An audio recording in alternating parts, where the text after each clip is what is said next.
Go over chapter 1 really quick. So remember, this is our colliding worlds. This is Europe. This is Africa. This is America.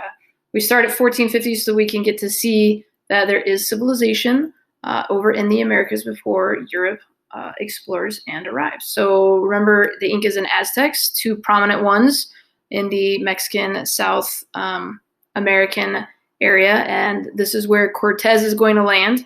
Again, this is Spanish territory.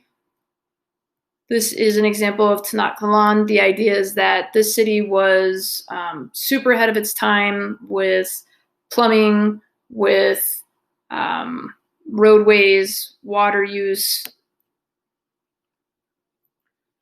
Just remember that all of these natives lived here. All of this land was taken and it was used in a productive fashion. So remember that, like we talked about, and the book says, the Native Americans had their own government systems. They had a hierarchy, all right? They had social systems, they had trade. All of these things were going on, and they used the land pretty thoroughly as far as harvesting, farming, slashing and burning, and revitalizing the soil when needed.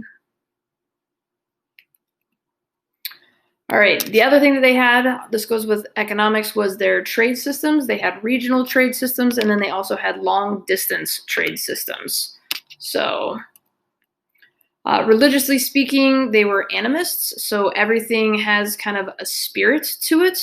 So there were spiritual roles, and men often held those, sometimes women did.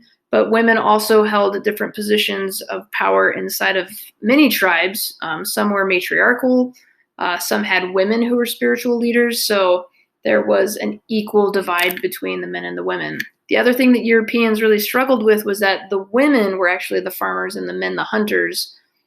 European society, the men is the farmer, so they looked kind of down on the native populations because women were farming. So.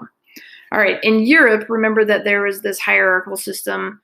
We had the plague, we had all these problems and struggles, and a lot of the people who are going to come over to settle are going to be serfs. They're going to come over as indentured servants. They're going to try to leave and come get new opportunities.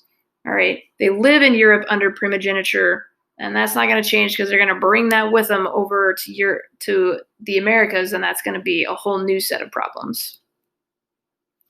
Just some things going on in Europe. Remember that we have the Italian Renaissance occurring around this time, which is resulting in all of this new wealth and the shift of power, which really challenges the monarchy. So again, it's just this whole social divide that's beginning to occur, that these people are looking for more ways to get money, more ways to make their own way, and the Americas are going to offer that system. The Protestant movement is going to happen. We're going to have the Reformation. So now we're going to divide our religions. So it's not just going to be Catholicism anymore. That's going to get expanded with the English Protestant Reformation, where King Henry VIII separates from the Catholic Church and creates his own church run by the monarchy in order to get his divorce. This is going to create a huge divide within the religious communities of Europe. All right, some of the things developing leading to exploration, right? We have the caravel, which is a new ship. We have the Crusades, which are spreading religion everywhere. We now have slavery, which is an economic institute. We have the printing press, which is opening up education for more people. We have better navigation systems, and we have the split in Christianity, and then, of course, the byproduct of the plague. All right, just a quick look at West African societies. So we have all of these different groups of people. All right, they were kingdoms. They were often very wealthy. There was a lot of gold. One of the side effects of warring with another kingdom would be that the victors would take the losers in as slaves, and they would then enslave them in their own kingdom, and they would live that way. But once the Europeans come, then we begin this whole slave trade.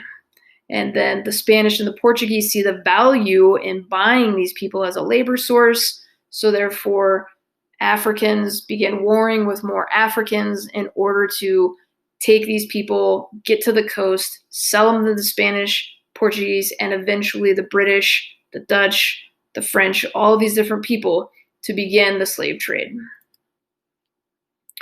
In Africa, they had a mix. There was Islam was throughout Africa, but they also still had animism. They're going to get Christianity once the Europeans come. This is an example of all of the different trade routes that were taking place, and then the explorations that began after that. Notice that there were many that happened before Columbus. There were many that happened after, and Columbus didn't necessarily get to North America. He landed mostly in Hispaniola, Cuba, and Puerto Rico. So again, the slave trade was a financial institution. It served as a labor force.